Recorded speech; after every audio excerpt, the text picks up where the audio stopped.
Paulette with Back to Basics Mom here. So today I have a little bit of a different video for you. I'm going to show you how I make my homemade cold pressed coffee. And if you are an iced coffee lover, you will love this. I save a little bit of money on stopping at the coffee shop all the time, and it's been working pretty good. So I start with a large mason jar. This one is 4 cup, and so I think that's a quart. I'm really, as much as I cook and cook from scratch and everything, you would think I could keep my quarts and all that straight, but I never can. So anyway, it holds 4 cups. This one is a wide mouth. You don't need that. It does make it a little easier when you're putting the coffee grounds in, but if you have a funnel, that's no problem either. I rotate between this one and I have another, I don't know where it is right now. I have another large one as well. So what I do is I've experimented a little bit, and it kind of depends on how strong you like your coffee.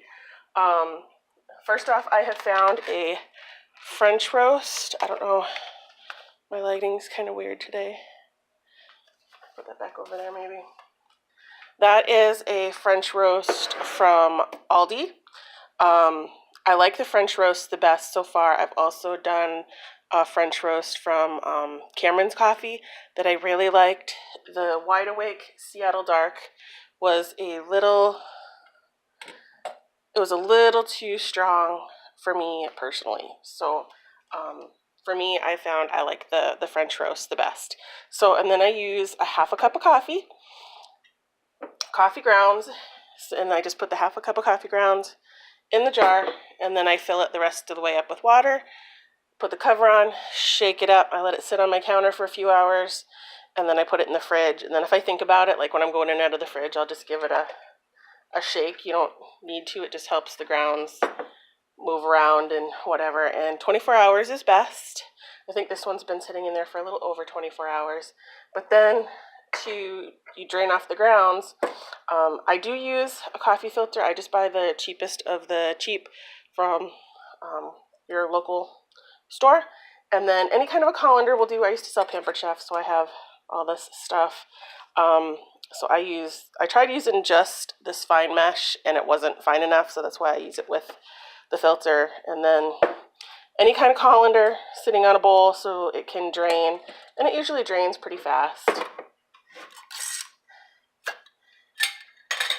But then I just pour it in, and I try to save, they usually settle at the bottom of the jar. I try to save the bulk of the grounds till the end, because if you dump all of the grounds and everything in there, I found it takes a really long time for it to drain. This can get a little bit messy on your counter, so be prepared with paper towels and such. And then I will flavor it with my favorite creamer, which is this Natural Bliss almond milk vanilla flavor. They make a coconut milk one too, but this one I found is my favorite. It's got really good flavor. It doesn't bother my stomach like some of the other ones do. So it takes a little while for that to drain. And then I got some, Dunkin' Donuts is my favorite coffee of all time, and one of our local little department stores is going out of business, so they finally had all their grocery stuff on sale, so I got that big bag fairly inexpensively. So I'm waiting till I finish up some of this other stuff to open that and try that. I don't like having too many bags of coffee open at one time. See, and it takes a little while, so it's kind of like waiting for your coffee to brew. So I think I'm going to stop the video while that drains, and I'll be back in a few minutes.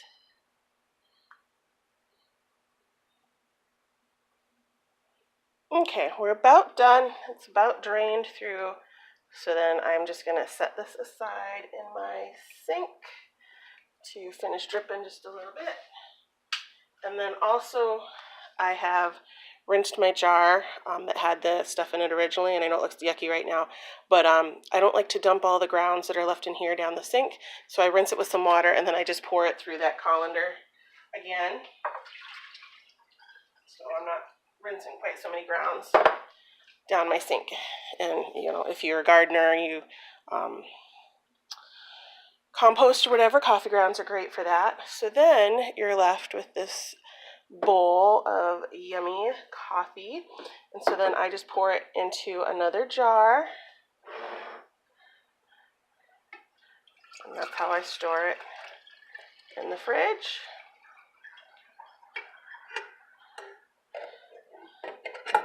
This rinses out real easy, no major dish to wash there. And now when I go to make it, this is my new fancy cooler mug that I just got at Joann's yesterday. It was on sale, and it's one of those metal insulated ones.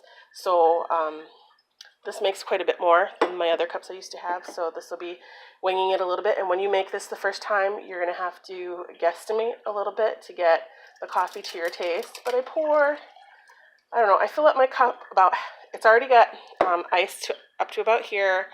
I fill it to cover the ice. Then I add my creamer that I like. Again, in this cup, it takes a little bit more than I'm used to.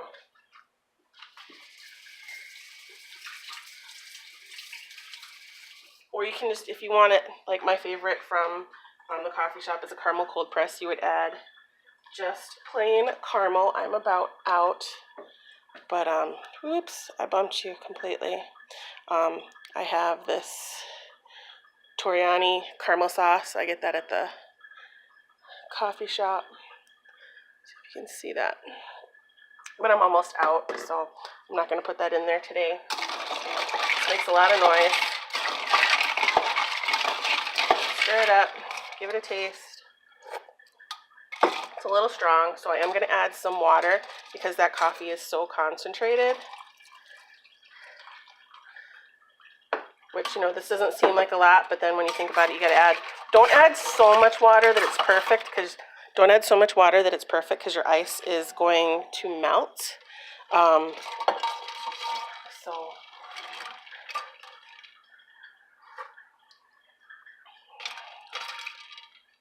that is just about right. I want just a tidge more creamer.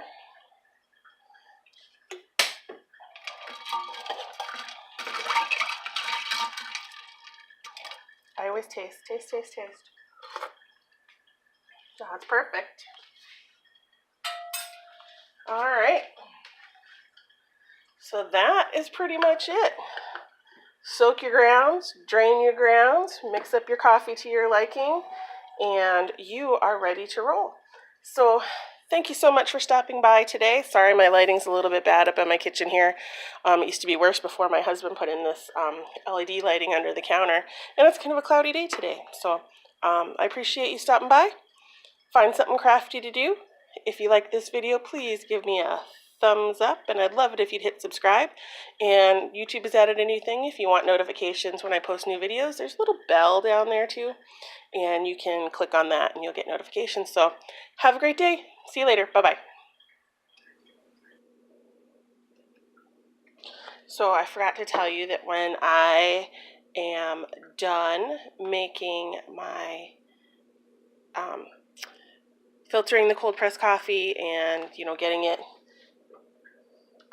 ready to drink, that I always start a new one. So I'm going to do that real quick, and I'll just show you. I'm going to use this French roast again. And I told you at the beginning, all I do is I measure half a cup. And I'm just using my 1/4 cup scoop here because it's easier to get in the jar. Doesn't have to be real accurate.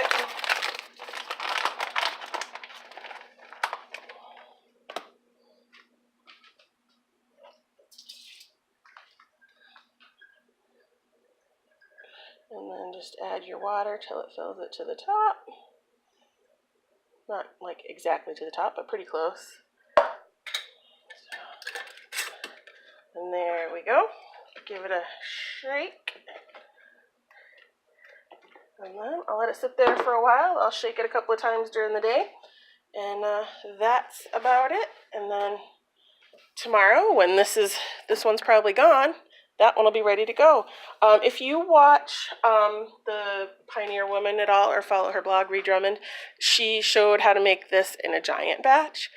But I don't have a container big enough, and I just didn't want to have that much around all the time, because if I have it around, I'll drink it all, and I don't need to be drinking that much coffee. So I pretty much just rotate these 2 jars around all the time, and that works fine for me. I'm the only one in my house that drinks it, so that's good. So once again, thanks for stopping by, and hope you have a great day. Bye-bye.